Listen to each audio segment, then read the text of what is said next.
안녕하세요. 아, 우선 1년 동안 긴 시간인데 북한교회 개척학교에서 북한을 향한 주님의 마음을 계속해서 품고 그 일에 헌신하신 여러분들 감사하고 격려를 드립니다.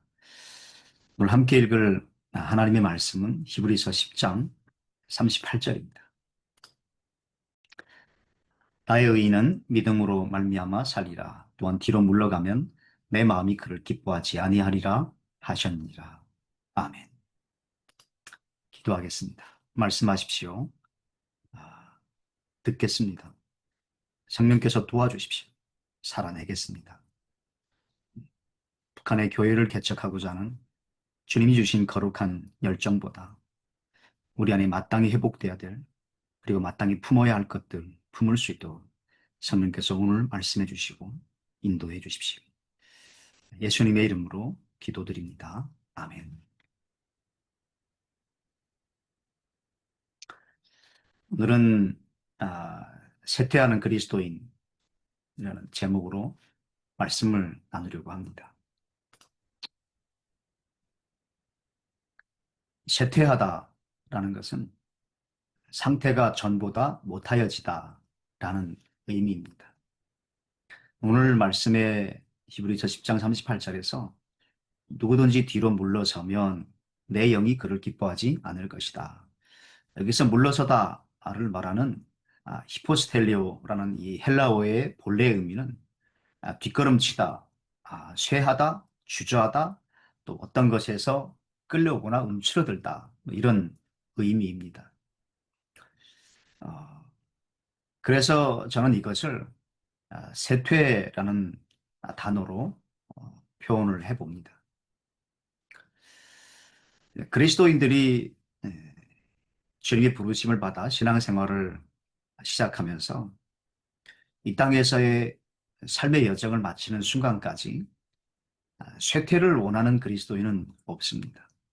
아, 다 마음의 부흥을 원하고 아, 상태가 전보다 못하여지는 그러한 쇠퇴가 아니라 하나님이 내게 주신 그 처음 사랑, 처음 은혜, 구원의 감격, 이와 같은 소중한 은혜들이 계속하여 보존되고 보존될 뿐만 아니라 우리 안에서 더 확장되어지기를 바라는 것은 이 땅을 살아가는 모든 그리스도인들의 공통적인 바람이죠. 그렇지만 주님께서 내 의인은 믿음으로 말미암아 살 것이다. 누구든지 뒤로 물러서면 내가 그를 기뻐하지 않는다라고 말씀하신 것은 믿음으로 하나님이 주신 그 은혜의 삶을 처음처럼 살아가는 그리스도인들과는 달리 하나님이 부르신 그 은혜의 자리에서 미끄러지거나 혹은 주님이 부르신 그 소명의 자리에서 물러서는 사람들이 있기 때문이죠. 여러분은 쇠퇴하는 그리스도인입니까? 아니면 부흥하고 있는 그리스도인입니까? 제가 말씀드리는 부흥은 종교적 감성이 충만한 상태를 말하는 게 아니에요. 제가 말씀드리는 부흥은 흔히 눈으로 우리가 측정할 수 있는 사람이 많아지는 수적 확장을 말하는 게 아니라 하나님의 영광을 어느 때보다 깊이 경험하고 그분의 아름다우심을 감사하고 그분의 완전하심 앞에 매료되어 그분을 즐거워할 수밖에 없는 최상의 상태를 말합니다. 저는 그것을 부흥이라고 표현을 합니다. 히브리서가 기록된 당시 사회는 우리가 살고 있는 이 시대만큼 혼란스럽고 복잡한 때였습니다. 로마뿐만 아니라 안디옥, 알렉산드리아, 아덴, 고린도, 에베소, 버가모, 사대를 비롯한 중요한 대도시들이 그 당시에 인구 과잉으로 굉장히 몸살을 앓고 있던 때였습니다. 그래서 어릴 적부터 도시의 중심에 살던 많은 분들이 부익부 빈익빈에 몰려서 도시 주변으로 밀려나게 되었고 도시 주변에 많은 빈민가들이 생겼던 때가 1세기 그리스도인들이 또 히브리서의 그리스도인들이 겪었던 당시의 상황이었습니다. 그런데 그 빈민들 가운데 그리스도인들이 의외로 많았습니다. 1세기 대다수 도시 주민들의 생활은 어려웠고 하루 생계를 위해서 도움이 될 만한 일들을 하루 종일 찾아다녀야 되는 때였어요. 지금과는 달리 우리의 삶을 편안하고 안락하게 해주는 설비나 기본적인 위생시설이나 또 가구들이나 이런 것들이 없는 때였습니다. 그러나 이런 경제적인 위기와 어려움 앞에서 대부분의 그리스도인들이 자신들의 경제적 필요를 세상 사람들만큼 느끼지 못하고 살고 있었어요. 그것은 그들이 사회적인 어떠한 기준과 다른 사람들의 누림에 둔감해서가 아니라 하나님이 주신 은혜 때문이었고, 그분들이 소망하는 하나님 나라에 대한 그 영광의 소망 때문에 사실 결핍 속에서 결핍을 모르며 살았던 사람들이 1세기 그리스도인들의 특징이었습니다. 경제적으로 어려운 것도 사실이었지만 1세기 그리스도인들에게 가장 힘들었던 점은 지독한 가난이 아니라 끝이 안 보이는 박해였습니다. 예수님을 믿는다는 이유로 목숨을 잃기도 했고 사회적 소외를 당하기도 했으며 가난은 그들에게 당연한 것이 되어버린 상황이었습니다. 그래서 성도들에게는 엄청난 영적 싸움이 매일 있었습니다. 당시는 로마의 황제를 신으로 칭송하고 경배하던 때였기 때문에 그 로마의 황제를 신으로 섬기지 않는 기독교인들은 이교도 혹은 이단 아들로 취급되어 많은 박해와 고난 속에 살고 있었습니다.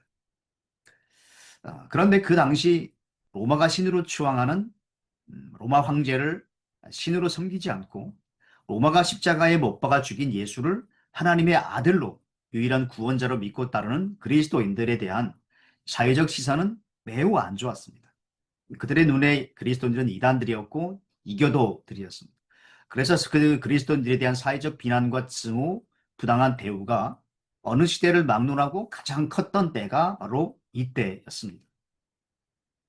그런데 놀라운 것은 그 당시를 살아내던 그리스도인들이 가난과 소외, 박해 가운데서 이 영적인 싸움들을 이겨내고 있었다라는 겁니다. 그들은 어떻게 살고 있었을까요? 히브리서 10장 33절, 34절에 이렇게 써 있습니다. 여러분은 때로 비방과 환난을 당함으로 공개적인 구경거리가 되기도 했고 또 때로는 이렇게 살아가는 사람들의 동료가 되기도 했습니다. 그러니까 당시 그리스도인들이 우리가 생각하는 것처럼 하나님의 은혜로 풍성한 삶, 혹은 보호받는 삶, 누림의 삶, 그리고 합당한 대우를 받는 그런 삶과는 굉장히 거리가 먼 삶을 살았습니다. 예수를 믿는다는 이유 때문에 자식들이 죽임을 당하기도 했고 공개적인 자리에서 모욕을 당하거나 감옥에 가는 일이 흔했습니다. 가진 것을 빼앗기는 것은 덤이었고 그리스도인들은 경제권을 박탈당했기 때문에 대부분의 그리스도인들이 가난과 모욕 그리고 박해와 고통 속에서 살고 있었습니다. 그러한 때였어요. 그럼에도 불구하고 그 그리스도인들은 자신이 누구이고 무엇을 해야 될지를 분명히 알고 있었어요. 그들은 뭘 했을까요? 아까 히브리서 10장 33절, 34절의 말씀. 믿음으로 인해 비방을 당하고 환난을 당하며 구경거리가 되어 살아가는 또 다른 그리스도인들의 동료로 살았다라고 말씀하고 있습니다. 다시 말하면 어려움 속에 그 동네에 도시의 공개적인 모욕을 당하는 그러한 성도들의 동료임을 부끄러워하지 않았고 끝까지 그들의 동료로 그들 곁에 있어준 사람들이 이 초기 그리스도인들의 특징이었습니다. 모욕을 당하는 성도들과 가깝게 지내면 머지않아 자신도 같은 대우를 받을 수밖에 없다는 사실을 알면서도 그들은 모욕을 당하며 박해 가운데 우는 그리스도인들의 동료로 사는 것을 포기하지 않았고 그들이 버텨내는 그 영적인 고난의 현장 속에 결코 혼자가 아님을 동행 속에 입증해 주었던 믿음의 사람들이었습니다. 그렇게 사는 것이 장차 나에게도 어려움을 가져올 줄 알면서도 초기 그리스도인들은 고난 중에 있는 성도들의 동료로 그 모든 상황을 함께 헤쳐나갔던 거예요. 버틸 힘이 없는 성도들의 버팀목이 되어 주었습니다. 그 어려운 길을 혼자 걸으면서 외로워하는 성도들에게 너는 결코 혼자가 아니다라는 사실을 함께하는 삶을 통해서 하나님의 위로를 대신 전달해 준 사람들이 바로 1세기 그리스도인들의 특징이었습니다. 여러분, 쇠퇴하는 그리스도인과 부흥하는 그리스도인은 표면적 영성으로 드러나지 않습니다. 저는 통일소망 선교에서 이제 선교사 훈련원을 섬기면서 많은 선교사님들을 훈련하도록 도왔고 가르쳤습니다. 음, 그 가운데 저는 많은 쇠퇴하는 사람들을 보았고 그 부흥이 진행 중에 있거나 또 부흥을 갈망하거나 혹은 부흥을 누리고 있는 사람들을 알고 있습니다. 근데 쇠퇴하는 그리스도인과 부흥하는 그리스도인의 차이는 표면적 신앙의 열심이나 또 북한 선교에 대한 비전으로 측정할 수 없습니다. 어쩌면 겉으로 보기에 별 볼 것 없어 보이는 평범한 일상을 살아가는 그리스도인들이 그 마음의 쇠퇴가 없이 늘 처음 사랑, 처음 마음, 처음의 구원의 감격을 가지고 누가 알아주든 알아주지 않던 진실되고 깊이 있게 하나님을 섬기는 사람들을 저는 많이 알아요. 반대로 공동체 안에서 영적인 지위를 가지고 다른 사람들이 보기에 하나님과 가까워 보이지만 실제로는 부흥이 아니라 쇠퇴의 길을 걷고 있거나 영적으로 몰락했거나 혹은 정말 바닥을 치는 사역자들도 또한 많이 봤어요. 지금도 보고 있고요. 초기에 1세기 이 시대를 살았던 그리스도인들은 정말 그 마음속의 쇠퇴를 복음으로 이겨내고 그의 심령에 끝이 안 보이는 고난 속에서도 그 복음이 주는 능력과 은혜의 감격으로 마땅히 해야 될 일, 그리고 살아내야 될 삶을 살아냈던 그 시대의 믿음의 영웅들이었습니다. 우리는 로마가 기독교 국가가 된 것에 대해서 굉장히 자랑스럽게 생각하고 아, 설교 때도 많이 인용합니다. 하지만 몇몇 영향력 있는 그리스도인들에 의해서 그렇게 된 게 아니에요. 여러분께서 기독교 교회사를 보면 아시겠지만 몇 영향력 있는 그리스도인들이나 탁월한 영적 위치에 있는 헌신된 몇 사람의 리더십이나 영성으로 인하여 로마가 뒤집어진 게 아니에요. 그 당시 로마에는 초기에 몇 년 전에 있었던 코로나와 같은 큰 전염병이 돌았습니다. 그리스도인과 비그리스도인 가리지 않고 많은 사람이 그 전염병으로 죽어 나갔습니다. 그때의 부자들과 중산층들이 자신의 아내, 남편, 자식, 부모 싹 다 버리고 산에 있는 별장으로 대부분 도망쳤고 죽어난 자신의 가족들을 전부 내버려 둔 채 전부 다 피난을 갔습니다. 그러한 때에 그 도시에 남아있는 사람들이 누구였냐면 그리스도인들이었습니다.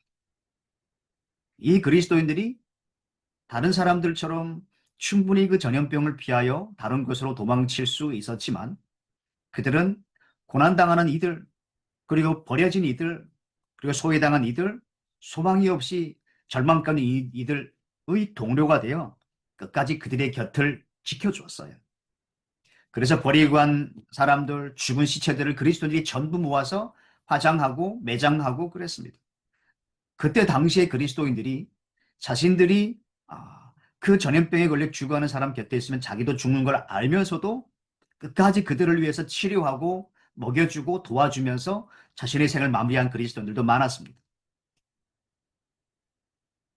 쇠퇴와 부흥의 차이는 교회 공동체에서 보이는 데서 드러나는 것이 아니에요. 두 손 들고 찬양하거나 심지어는 북한 선교에 대한 표면적 열정이 남들을 능가한다 할지라도 얼마든지 그 마음의 부흥이 아닌 쇠퇴기를 걷고 있는 하나님의 사람들이 있을 수 있습니다.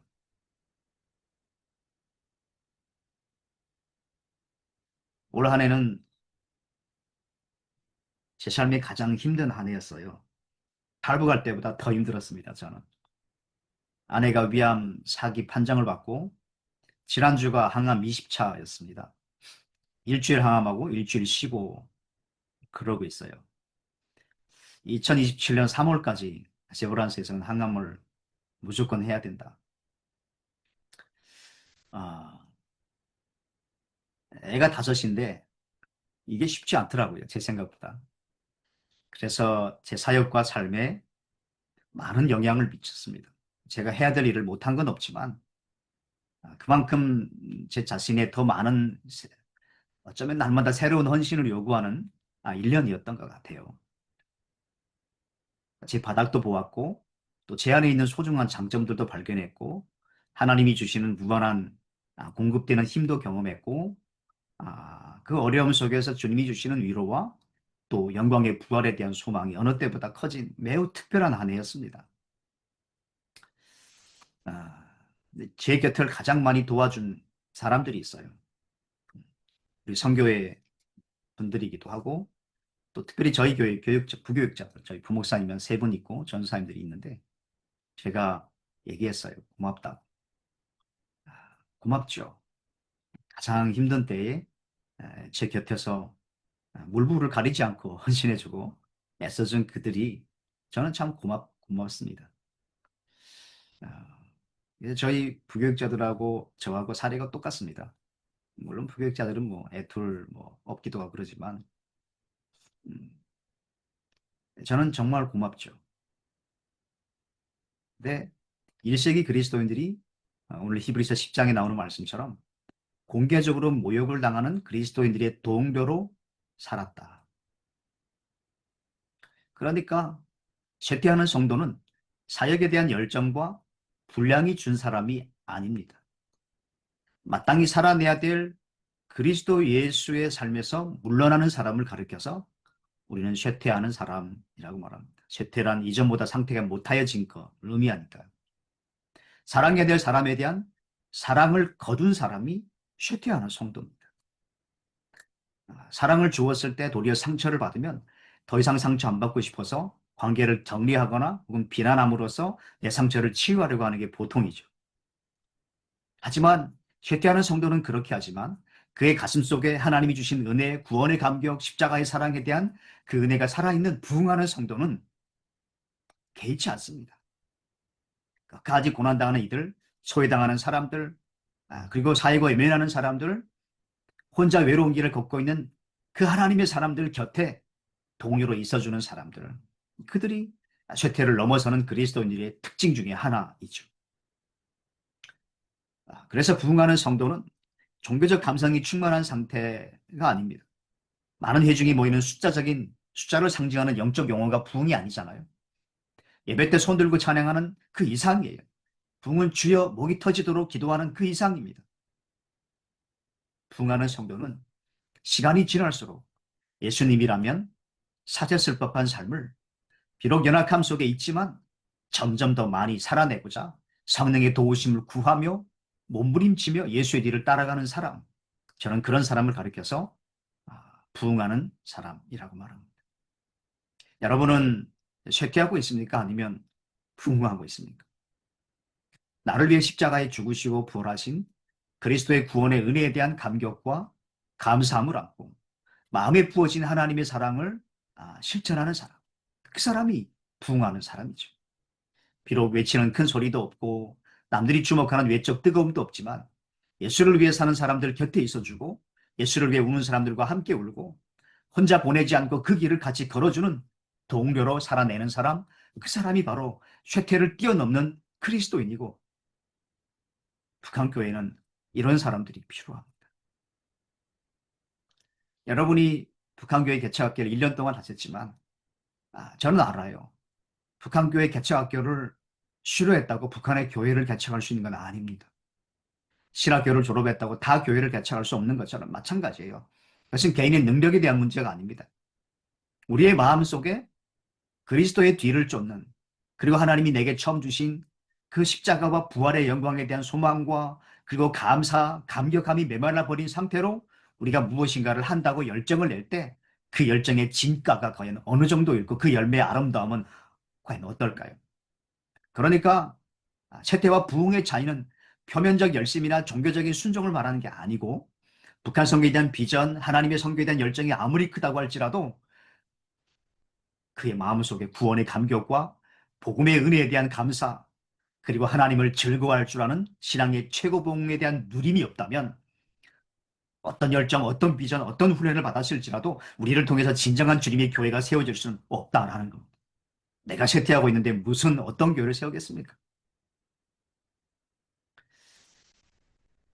왜 마음의 부흥을 원하는 성도들의 마음과 삶에 쇠퇴가 있을까요? 비전이 없어서가 아닙니다. 열정이 없어서가 아니에요. 가장 큰 이유는 복음에서 멀어지기 때문입니다. 그리스도의 십자가의 복음이 희미해졌기 때문이에요. 그래서 많은 사람들이 영적인 기아 상태에 놓여 있습니다. 처음에 주님을 만났던 그때와는 달리 주님을 사랑하지 못합니다. 기도로 깨어있던 날들은 과거가 되어버렸고 더 이상 간절함도 영광의 나라에 대한 소망도 또 주님께 매달리는 것도 사라졌죠. 삶에서 가장 중요하게 여겼던 하나님과의 관계와 친밀함은 뒤로 밀려나고 다른 것들이 마음을 사로잡았죠. 그것이 아무리 성결하고 할지라도 주님과의 친밀함을 대체한다면 그 자체가 우상이가 나가요. 여러분, 그래서 신앙생활을 하는 분들 가운데 영적인 공허함을 경험하는 분들이 많습니다. 그래서 교회를 옮기기도 하고 유튜브를 통해서 이 설교 저서를 듣기도 하지만 채워지질 않죠. 다른 무언가에 몰입한다고 대체될 수 있는 영역이 아니거든요. 그래서 여러분이 잘 아는 척수인들 목사님은 이런 이야기를 합니다. 우리가 알고 있는 대부분의 그리스도인들은 그들의 삶 속에서 생동감이나 기쁨을 거의 누리지 못한다. 그들은 마음이 따르지 않는 말과 치 없는 몸부림으로 이루어진 하나님과의 피상적인 관계에 만족하며 어쩔 수 없이 신앙생활을 한다. 그러나 신앙생활에는 성경 공부나 종교적인 전문 용어나 간헐적인 기도나 교회 모임이나 선교적인 열정 그 이상의 무언가가 있는 것이 분명하다. 스윈들 목사님이 하신 말씀이 이거예요. 경이로운 하나님의 영이 지금 일어나고 있는 것 이상의 일을 우리 안에서 행하고 싶어 하시는 것이 분명하다. 여러분은 어떠십니까? 저는 여러분을 몰라요. 제가 아는 분은 진짜 몇 분 안 됩니다, 여기. 저는 여러분을 몰라요. 그렇지만 아, 우리가 일상의 선교사로 살아내는 삶의 자리는 다르지만 우리 안에는 공통된 갈망이 있어요. 그거는 하나님 지금으로 충분하지 않습니다.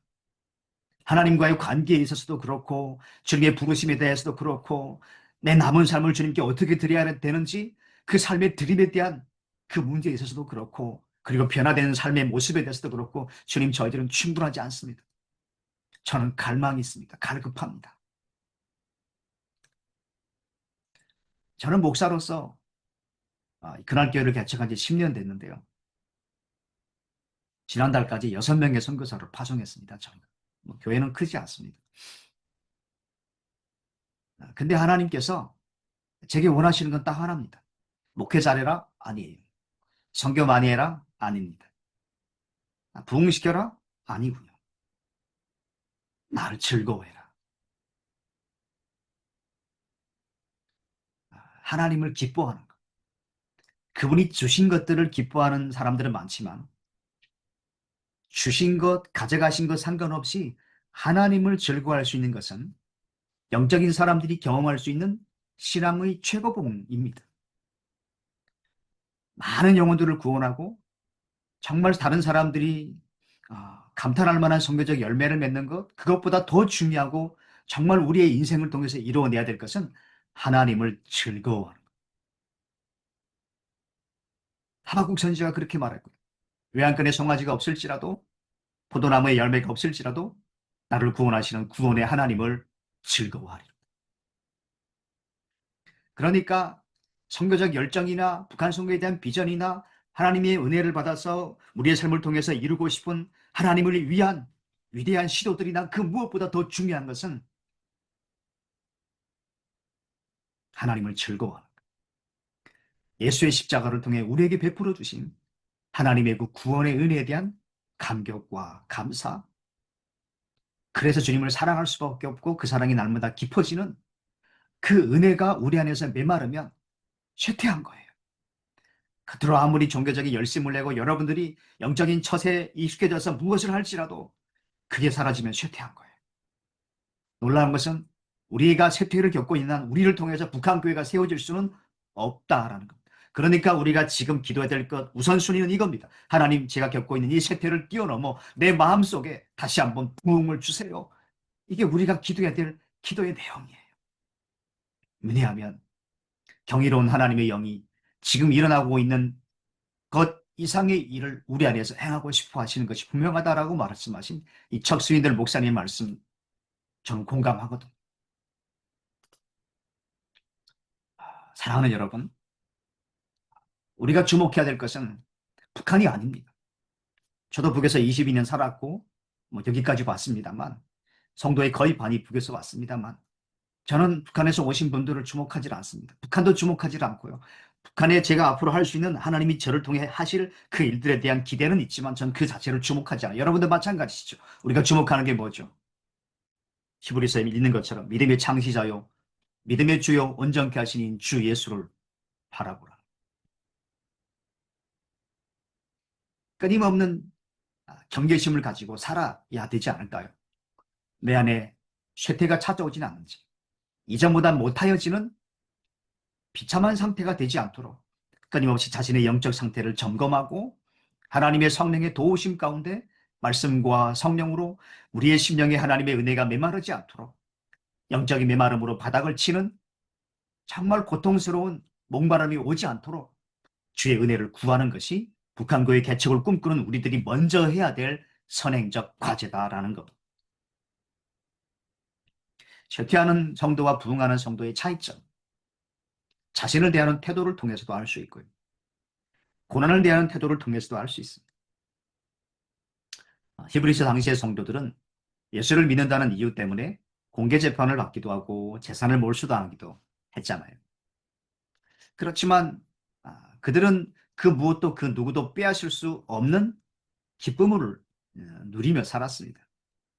히브리서 10장 33절에 이렇게 말씀합니다. 또한 감옥에 있는 사람들과 함께 아파하고 여러분의 재물을 빼앗기는 것도 기쁨으로 감당했습니다. 이 히브리서 당시의 성도들이 그렇게 사는 거예요. 감옥에 갇힌 사람들과 함께 아파했고 여러분의 재물을 빼앗기는 것도 기쁨으로 감당했습니다. 뒤에 보면 그 이유가 나와요. 이는 여러분이 보다 나은 영원한 재물이 있는 줄 알았기 때문입니다. 그러니까 쇠퇴와 부흥의 차이는 하나님의 은혜에 대한 반응만으로 규결되지는 않아요. 우리가 첫사랑을 잃어버리고 구원의 감격이 메말라버리고 감사의 은혜를 잃어버린 것도 쇠퇴하는 일종의 중요한 기준들이지만 쇠퇴하는 또 다른 현상들은 이겁니다. 하나님이 내게서 무엇인가를 걷어가실 때 절망하고 견딜 수 없는 고통 가운데 반응하는 것. 때로는 영적으로 연단되신 분들은 덤덤하게 받아들이기도 하지만 히브리서에 나오는 그리스도인들이 우리를 어찌 비할 수 있겠습니까? 그들은 재산을 빼앗겨도 기쁨으로 감당했어요. 왜죠? 영원한 재물이 있는 줄 알았기 때문이었다라는 겁니다.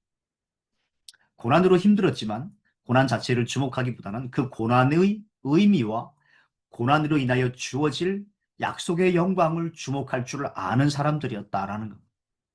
그러니까 북한 땅에 교회를 개척하는 것은 방법론으로 이루어질 수 있는 전략적 문제를 뛰어넘습니다. 탈북한 분들을 교회 공동체 내 섬기면서 제가 깨달은 건 그거예요. 전략으로 할 수 없다, 이건.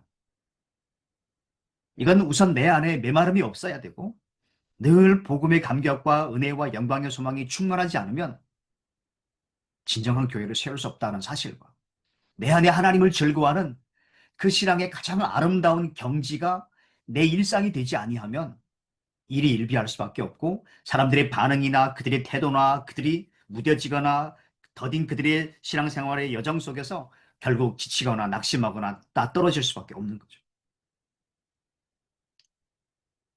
그 히브리서 당시의 성도들이 고난으로 힘들었지만 고난 자체를 주목하기보다는 고난의 결과로 하나님이 주실 은혜의 약속들, 그 영광의 소망을 주목했다라는 것.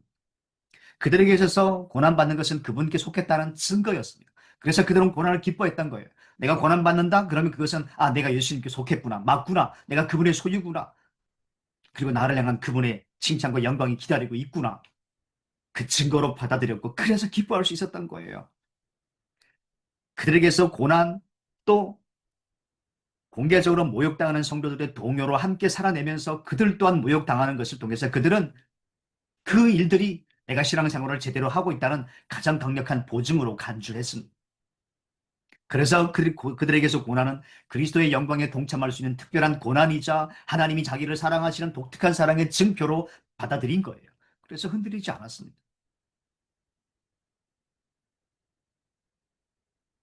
부흥하는 성도들은 자신이 처한 고통스러운 상황을 가장 큰 문제로 여기지 않습니다. 저는 이번에 아내를 통해서 많이 배웠어요. 아내는 물론 제가 한국에 친구가 없어서 여기서 잘하진 않아서 아내가 뭐 친구이자 멘토이기도 하고 아내이기도 하고 그렇습니다. 음, 아내는 지난주 한 주를 항암을 했는데 24시간 내내 하는 거예요. 달고 합니다. 지난주에도 그거 달고 우리 탈북한 자매들 신방을 혼자 다녔어요. 저는 가지 말라 그러는 거예요. 자매들이 아내의 그 아픈 사정을 고려하지는 않습니다. 그래서 좀 속상한 면도 있긴 하지만 아내는 그 자체를 중요하게 여기질 않아요. 저희는 생각보다 복음이 우리 안에 실제가 됐고 하나님이 어떤 끝을 주시더라도 우리는 그것을 기쁨으로 받을 준비가 되어 있음을 이번에 새롭게 알게 되었어요. 제가 무슨 말을 하는지 여러분이 아시는지 모르겠습니다만 저는 그 아내를 보면서 정말 그 마음에 부흥이 있구나. 여러분은 쇠퇴하고 있습니까? 아니면 부흥하고 있습니까? 성도와는 쇠퇴하는 성도의 아픔은 자기만을 향하고 쇠퇴하는 성도는 자기를 향한 사랑과 시간 내어줌은 뜨겁지만 하나님이 아파하는 이들에 대한 사랑은 차가워지거나 냉정합니다. 쇠퇴하는 성도의 관심은 자기 자신이지만 하나님이 영이 그 속에 살아 역사하는 부흥이 현재적으로 살아있는 성도는 자신을 뛰어넘습니다. 그러면서 오늘 히브리서 기자가 뭐라고 말하냐면 히브리서 10장 32절에 이렇게 말합니다. 여러분은 빛을 받은 후에 고난 가운데 큰 싸움을 이겨낸 지난 날들을 기억하십시오. 왜 그랬을까요?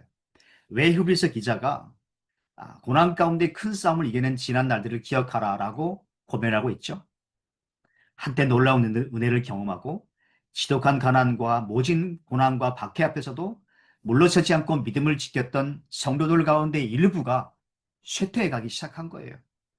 상태가 전보다 못하여지는 이 쇠퇴의 길로 걷게 된 거죠. 누구나 처음에는 은혜의 감격이 있고 사랑이 많은 부흥의 상태로 지낼 수 있습니다. 하지만 겹겹이 고난이 찾아오고 어려움의 끝이 안 보이면 쇠퇴하기 시작하죠. 타협하기 시작합니다. 사랑하는 여러분, 여러분 안에 영적인 쇠퇴가 있지 않는지 점검해 볼 수 있는 은혜가 있기를 바랍니다. 여기는 대부분 저보다 더 오래 신앙생활을 하신 신앙의 선배님들이 대부분이시잖아요. 여러분도 아실 거예요. 내가 지금 쇠퇴인지 아니면 부흥인지. 하나님은 우리의 성공보다 방향을 중요하게 여기십니다. 우리가 이뤄내는 어떠한 사역의 결과물보다 우리의 상태를 더 주목하십니다. 내 상태가 어떤 상태인지를 하나님은 더 관심 갖고 주목하고 계시는 거죠. 쇠퇴를 겪지 않으려면 예수 그리스도의 십자가의 복음을 매일 들어야 합니다. 복음 앞에 날마다 다시 서는 은혜가 있어야 쇠퇴하지 않습니다. 하나님에 대해서도 처음 사랑과 감격에 대해서도 그리고 사람들에 대해서 행해야 될 마땅한 그리스도인의 삶의 모습에 대해서도 인격적인 성장에 있어서도 우리가 쇠퇴하지 않으려면 답은 하나. 우리에게 새로운 열정이 필요한 것이 아니라 다시 예수 그리스도의 십자가의 복음으로 돌아갈 때 우리 안에 영적인 쇠퇴가 사라지고 하나님이 주시는 은혜의 부흥이 우리의 마음과 우리의 삶을 새롭게 사로잡게 된다는 거예요. 여러분, 음, 하나님은 여러분들을 기대하실 거예요. 그렇지만 여러분 모두가 북한 선교, 북한의 교회를 세우는데 쓰임받지는 못할 거라고 저는 생각합니다. 쓰임 받느냐, 못 받느냐, 그것도 중요하지만 그것보다 더 중요한 게 있습니다. 주님의 진정한 교회, 쇠퇴하고 있는 한국 교회와는 달리 정말 한 사람 한 사람의 마음속에 그리스도의 십자가의 사랑에 대한 깊은 감사와 그의 부활이 나의 부활이 될 것이라는 영광의 소망을 안고 개인적 거룩과 그리고 하나님의 뜻을 향해 자신의 모든 것을 드릴 줄 아는 어떤 대가를 지불하더라도 사랑할 줄 아는 진정한 사랑의 상태로 살아가는 이 부흥이 실제인 하나님의 사람들을 통하여 하나님은 북한 땅에 교회를 세우고 싶어 하실 거예요. 그래서 우리에게 필요한 것은 북한 선교, 북한 교회에 대한 새로운 어떤 전략이나 더 많은 지식이 아니라 우리에게 필요한 것은 다시 기본으로 돌아가는 것, 다시 복음으로 돌아가고 다시 하나님의 복음을 붙잡는 것, 그것이 우리에게 진짜 필요한 것이다라는 겁니다. 시간이 지나도 절대하지 마십시다. 누가 뭐라고 해도 이 길에서 물러나지 않는 거예요. 왜요? 우리는 옳은 길을 가고 있으니까요.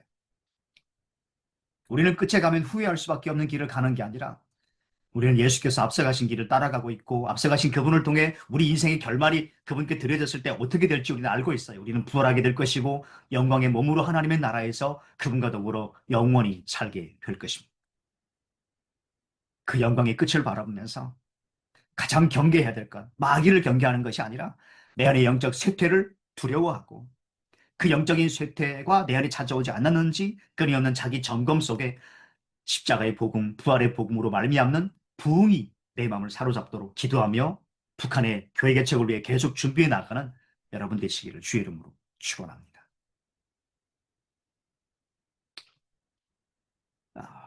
저 혼자 너무 열심히 한 것 아닌가라는 생각도 들긴 하는데 모르겠습니다. 하나님께서 사실 이 설교는 어, 저희 교회 올해 가을 부흥의 설교였습니다. 저는 봄과 가을에 교회 부흥회를 합니다. 한 번도 부흥 강사를 모신 적은 없고요. 그냥 제가 합니다.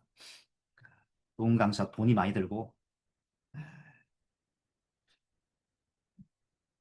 제가 부흥회를 준비할 때마다 늘 후회해요.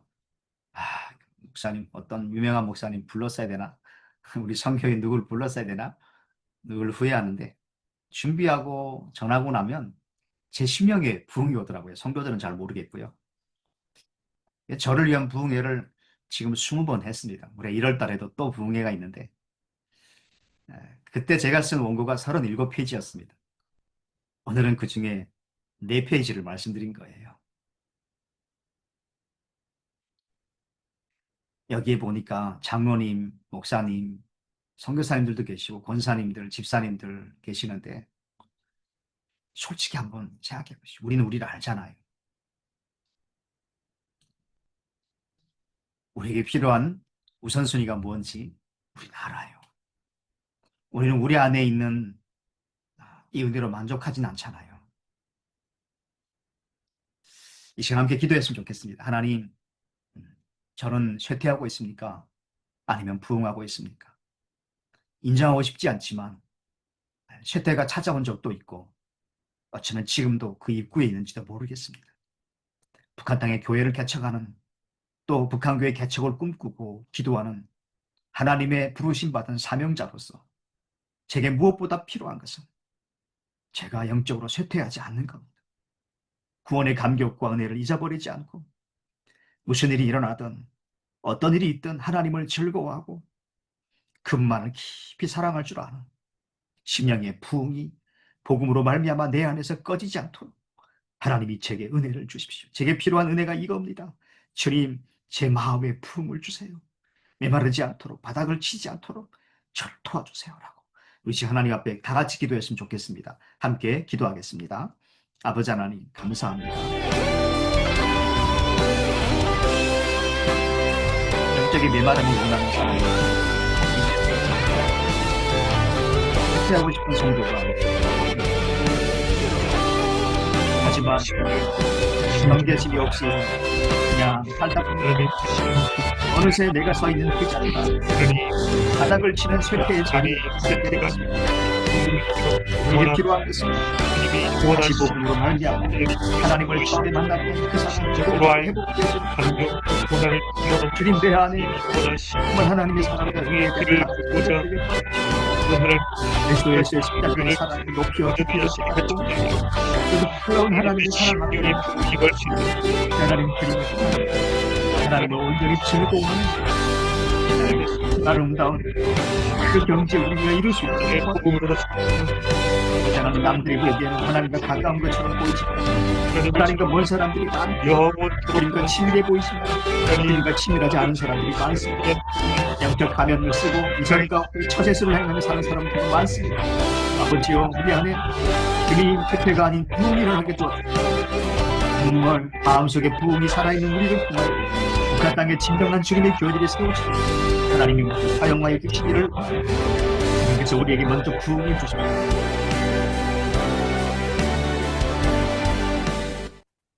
하나님 아버지 감사합니다.